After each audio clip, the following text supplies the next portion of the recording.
Dans cette vidéo du chapitre 2, je résous une autre situation tirée de la section 1.7 de Séguin sur la chute libre. Il s'agit d'une situation extrêmement intéressante, une des plus intéressantes qu'on a rencontrées jusqu'à maintenant. La situation 3, tomber sans descendre. Pour bien comprendre pourquoi il nous annonce ce titre-là, je vous invite à lire le libellé de la situation deux fois plutôt qu'une, pour essayer de bien comprendre ce qui se passe. Moi, je vais rajouter des précisions dans quelques secondes. Donc, à la page 80 de Séguin. Exceptionnellement, je vous dirais que vous pouvez même aller voir le schéma que Séguin fournit là, au début de la page 81. C'est possible qu'en examen, ce genre de problème-là, j'aurais possiblement fourni un schéma là, pour se partir et être sûr qu'on comprend bien, parce qu'on ne peut pas résoudre un problème de physique si on ne comprend pas ce qui s'est passé. La première observation que j'en tire, c'est qu'on est dans un ascenseur qui va vers le haut. Donc, il va avoir la vitesse de ce que j'appelle le plancher de l'ascenseur, mais j'aurais pu appeler ça la vitesse de haut aussi de l'ascenseur. Je l'ai mis en rouge différent, je vais juste mentionner que c'est une constante, donc même si on est dans le chapitre sur les MUA, chapitre 2 de mes notes de cours, l'ascenseur se déplace comme un chapitre 1, comme un MU. Donc, toutes les fois que je vais mettre l'indice B, c'est pour le plancher de l'ascenseur.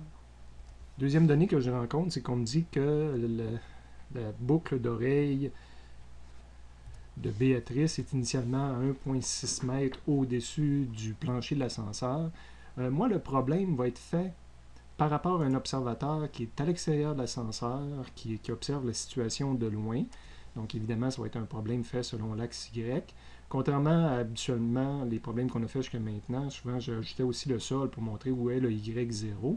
Mais là, ici, on n'a pas vraiment de référence du sol. Pour moi, le Y0, l'axe des X, si on veut, ça va être le début du problème. L'ascenseur va être à cet endroit-là. On va le dessiner dans un instant. Fait que pour moi, l'ascenseur va être ici. Il va être à Y égale 0 lorsque la situation débute. Puis lorsque la situation débute, la boucle va être 1,6 m plus haut. L'ascenseur va être à 0 m. Donc, c'est à nouveau un problème à deux objets. J'y décale donc un peu par rapport à l'axe des Y là, pour bien les séparer. Et on voit que j'ai mis le plancher de l'ascenseur à Y égale 0 pour l'instant, puis la boucle d'oreille 1,6 m plus haut. Là, ce qu'il faut réussir à comprendre de la suite de l'explication du problème, c'est la situation finale, si on veut, de cette problématique-là. La boucle d'oreille va se détacher. L'ascenseur montait avec une vitesse constante qu'on n'a pas dessinée encore, qu'on va dessiner bientôt. Mais la boucle d'oreille possédait aussi cette vitesse-là. Pour le moment, ce qu'elle se décroche, mais là, elle a cette vitesse-là au moment du décrochage. Donc, elle va être propulsée un peu vers le haut pour quelqu'un qui observe la scène de l'extérieur. Et hasard de circonstance, on mentionne que la situation va se finir quand la boucle d'oreille va être revenue à la même hauteur. Fait que là, ce qui est montré ici, là, c'est le rond de la boucle d'oreille. Elle va revenir à la même hauteur par rapport à un observateur qui est à l'extérieur. Puis en même temps, synchronisation incroyable, le plancher de l'ascenseur qui était là au départ est rendu à cet endroit-là. Fait que l'ascenseur va avoir avancé jusque-là, tandis que la boucle d'oreille, elle, qui s'est détachée, a commencé par monter parce qu'elle avait une vitesse vers le haut. Puis évidemment, étant en chute libre, elle va redescendre, puis on est tous synchronisés à ce moment-ci. Ce qui permet de dire que j'ai une autre fois le 1,6 m, la position finale. Et cette position finale-là, c'est à la fois la position finale de la boucle d'oreille puis la position finale de l'ascenseur. Et ça correspond à la position initiale qu'avait la boucle d'oreille. Donc, je peux écrire juste ce qui est mentionné ici à gauche, mais je devrais comprendre ces observations-là. Ça peut m'être utile pour la suite du problème. C'est probablement ce que j'ai ajouté ici, là, que le Y initial de Béatrice, le point qui était gris, c'est aussi le Y final des deux autres objets. Donc, assurez-vous de bien comprendre ce qui se passe. Et connaissant ces choses-là, ayant réussi à bâtir un problème ou avoir bâti une situation initiale, finale, où il y a cette synchronicité-là, ben, on est capable, de façon incroyable, on va le démontrer, de calculer la vitesse de l'ascenseur à partir de ces données-là. Sur le dessin, ben, j'ai rajouté mon paramètre que je cherche, la vitesse du plancher de l'ascenseur, donc c'est un vecteur qui est vers le haut, qui s'applique à l'ascenseur. Mais bizarrement aussi, je devrais comprendre que, puis je l'ai mentionné tout à l'heure, que c'était la vitesse initiale de la boucle d'oreille. Donc ce paramètre-là, c'est aussi la vitesse initiale de la boucle d'oreille. J'ai décaché la boucle d'oreille, hein, on l'a dit, avec la trajectoire qu'elle a, elle va subir le G, c'est elle qui est en chute libre, donc j'ai mon vecteur G. Et pour l'instant, je pourrais penser que j'ai mis tous mes paramètres, incluant que j'ai ajouté là, le G, l'accélération gravitationnelle. Donc, 2 étapes de ma méthode de fait. Évidemment, j'avais mentionné que je prenais le P pour plancher de l'ascenseur, puis le B, c'est pour boucle d'oreille, puis ça pourrait être Béatrice aussi. Fait que j'aurais pu prendre A puis B. Je trouvais ça plus clair comme ceci. Comme je mentionnais, 2 étapes de fait, paramétrisation, schématisation. Maintenant, la formule, donc je cherche une vitesse du plancher de l'objet, de l'ascenseur, du plancher de l'ascenseur, connaissant ces choses-là, et je vous rappelle que l'ascenseur se comporte comme un MU. C'est pour ça que la formule que je vais aller chercher, ça va être dans le chapitre 1. Et il faut avoir en tête aussi, on a déjà fait des problèmes comme ça, d'objets, de 2 objets qui bougent l'un par rapport à l'autre, puis qu'on veut avoir des positions calculées. Ce qui est la meilleure formule, c'est de prendre justement soit les formules du MUA ou du MU. Donc, si je ne me rappelle pas, je vais dans le chapitre 1. Au départ, je rencontre du temps, ça n'a aucun rapport. Je rencontre delta x, c'est pas, je cherche une vitesse, ça ne m'aide pas. Là, j'ai la vitesse moyenne, mais ça, c'est pas. Faut pas que je pourrais toujours travailler avec ça, mais je vais me compliquer la vie. Parce que c'est pas un calcul de vitesse moyenne qu'on me demande ici, c'est un positionnement que je dois réussir à bien faire. Donc, l'équation où il y a du positionnement, mais que la vitesse moyenne, c'est pas mon premier choix encore. Ça, c'est rarement mon premier choix, à part pour des problèmes de type aller-retour. Donc, 2e page du chapitre 1, les méthodes graphiques, c'est pas le problème qu'on a présentement. Puis, j'arrive au MU. Donc, mouvement rectiligne uniforme. Donc, en jaune, la même formule là, sous 2 formes. Donc, c'est ici, là, quand j'ai du positionnement à faire avec un objet MU, c'est ce que je vais utiliser. De retour à mon problème, c'est la première chose que j'ai mis, dire que je vais prendre ce qu'on voyait dans le résumé, la position pour un objet qui se déplace comme un MU, il n'y a pas d'accélération tout simplement. J'aurais même pu prendre le MUA et dire que le A vaut 0. Okay. Le Y final, je n'ai pas... oui, j'ai une valeur, c'est 1,6 m. Le Y initial, puis là je suis en train de faire le déplacement de l'ascenseur, je le connais, le Y initial, c'est le 0. La vitesse de l'ascenseur avec un signe, la vitesse de l'ascenseur est dans le bon sens par rapport à l'axe Y, mais je n'ai pas de valeur, donc c'est VP puis c'est plus VP. Et le temps que ça a pris, je n'ai pas de valeur non plus. Donc une première équation, 2 inconnus, serait peut-être intéressant de montrer mon delta T sur le dessin. Et je le montre à 2 endroits, donc c'est le temps que ça a pris à ce point-là pour se rendre jusqu'ici, delta T, et c'est le temps que ça a pris pour la boucle d'oreille pour faire son pointillé, delta T. Une équation, 2 inconnus, je dois chercher un delta T. Dans les MU, c'est la seule formule que j'avais, donc je ne peux pas ni aller chercher une autre formule MU, ni appliquer cette formule MU-là à l'autre objet, parce que l'autre objet ne se déplace pas comme un MU. L'autre objet, je reviens vraiment à la boucle d'oreille, je reviens, vraiment au chapitre 2, et c'est un objet qui est en chute libre, donc à la 2e page, j'avance jusqu'à chute libre. Les problèmes de positionnement d'objets l'un par rapport à l'autre, je vous dirais que, sauf exception, l'angle d'attaque le plus intéressant habituellement, c'est le positionnement de l'objet, justement, donc c'est la première équation. De retour à mon problème, donc j'ai copié le positionnement pour un MUA. Y final pour la boucle d'oreille, il est connu, c'est mon 1.6. Y initial pour la boucle d'oreille, il est connu, c'est le 1.6. Il va s'annuler mathématiquement. La vitesse initiale de la boucle d'oreille, la boucle d'oreille possédait également, puis c'est là qu'il faut l'avoir compris tout à l'heure, le VP au départ. C'est sûr que sa vitesse va changer, elle va diminuer, puis après ça, elle va réaccélérer, mais au départ, elle possédait la vitesse du VP, du plancher de l'ascenseur.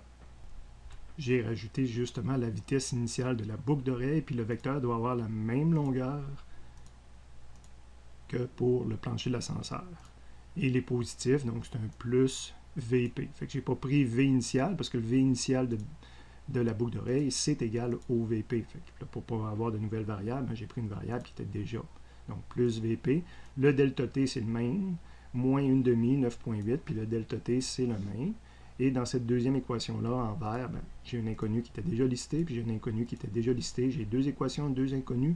Problème qui pouvait apparaître complexe et fini d'un point de vue physique. Je peux utiliser une calculatrice pour m'en convaincre, ce que je vous montre à l'instant. Donc j'ai programmé les 2 équations, ça me retourne les réponses que j'ai transcrites ici. J'aurais pu attaquer le problème différemment. Il reste que le MU, ça aurait toujours été vrai. Donc, ma première équation, ça aurait toujours été la même équation. Mais étant donné que je cherchais une formule qui avait du delta T dedans, dans un MUA, il y a aussi la formule de la vitesse qui contient delta T dedans.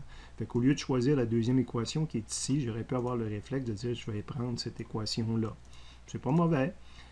Puis là, je l'applique évidemment toujours à l'objet qui est en MUA, la boucle d'oreille. La vitesse finale bien, quand on l'attaque avec cette formule-là, ça me demande d'aller sur le dessin puis de dessiner la vitesse finale. Et ça me rappelle que là, il y a une symétrie. La vitesse finale, étant donné que l'objet revient à la même hauteur qu'il était au départ, va être dans l'autre sens, puis va avoir la même longueur en module que le vecteur ici, donc la même longueur que le vecteur de l'ascenseur, sauf qu'il a changé de sens. Donc c'est pour ça que quand j'écris mon équation ici, ça va être moins VP. En finale, la boucle d'oreille a moins VP. Donc je l'ai également mentionné ici. Donc en module, la vitesse finale de la boucle, c'est la même que la vitesse initiale. Ça, c'est la symétrie d'une chute libre. La vitesse initiale, c'était plus VP, moins le 9.8, moins le delta T. Donc, cette équation vert-là, excusez, cette équation en vert ici, avec la première équation en vert, fait aussi un système à deux équations, deux inconnues, qu'une calculatrice peut me résoudre, tel que montré ici avec la calculatrice que j'utilise. Deux solutions différentes au même problème. Puis peut-être que j'aurais pu envisager une troisième solution, en essayant justement, puisque c'était le delta T, toujours mon inconnu supplémentaire, de ne pas passer par le delta T. Donc, qu'est-ce qui serait arrivé si j'aurais choisi, parce que je peux penser que mon delta Y est connu, là, étant donné qu'on connaît toutes les Y initiales et finales. Donc, pourquoi pas prendre celle-là pour calculer la vitesse finale de la boucle d'oreille. Évidemment, c'est une équation de MUA, donc ça ne s'applique pas à l'ascenseur, ça s'applique à la boucle d'oreille. La vitesse finale de la boucle d'oreille, évidemment, est vers le bas. Donc là, juste pour faire une petite démonstration, j'ai mis un signe moins, puis j'ai dit c'est la vitesse finale de la boucle d'oreille au carré. Ça, c'était la vitesse initiale de la boucle d'oreille au carré, puis elle est vers le haut. Donc vitesse, parce que là, j'ai pris la formule qui avait des Y dedans, que je devais tenir compte des signes. Moins 2 fois 9.8, puis le delta Y est 0. Donc le terme ici, qui suit le moins, va disparaître de toute façon quand on fait les mathématiques. Donc, puis quand je t'ai mis au carré comme ça, que j'ai mis un signe moins ou un signe plus à l'intérieur du carré, ça ne change rien non plus, donc les signes disparaissent. Puis j'ai du V final au carré est égal à V initial au carré, puis je peux enlever les au carré. Ça me dit justement ce que je mentionnais tout à l'heure, la symétrie, que la vitesse finale est égale à la vitesse initiale, mais ça ne me donne pas de nouveaux chiffres et de nouvelles équations là, pour résoudre le problème. Donc ça, c'est intéressant d'observer ça, mais ça ne m'aide pas du tout dans le problème. À la page suivante, j'ai fait le développement mathématique à partir de mes deux premières équations. Je reviens à la page précédente de mes notes de cours. C'est-à-dire que je suis parti avec l'équation qui est ici. J'ai même pris pas de chiffres, juste les symboles, puis l'équation qui est ici. Donc mon système de deux équations, puis je l'ai résolu mathématiquement. Je vous fais fi de ces étapes mathématiques-là. C'est un traitement mathématique conventionnel pour isoler les variables et résoudre le système à deux équations. Mais tout ça pour vous faire remarquer que le temps, quand je trouve une formule pour le temps en fonction des paramètres qui me sont donnés, donc la position initiale de la boucle d'oreille puis la position initiale du plancher, puis G, le temps ne dépend que de ces choses-là. Il ne dépend même pas de la vitesse de l'ascenseur. Donc, que l'ascenseur aille plus ou moins vite dans la situation, quand je reviens sur le dessin, que la vitesse de l'ascenseur, que ce vecteur-là varie. Si je suis toujours à 1,6 m entre les deux objets au départ, je vais toujours arriver à la même réponse de temps, 0,57 secondes. Ça paraît pas toujours évident, mais là, mathématiquement, c'est une preuve. Au même titre que la vitesse de l'ascenseur, je peux trouver une formule aussi pour le calculer.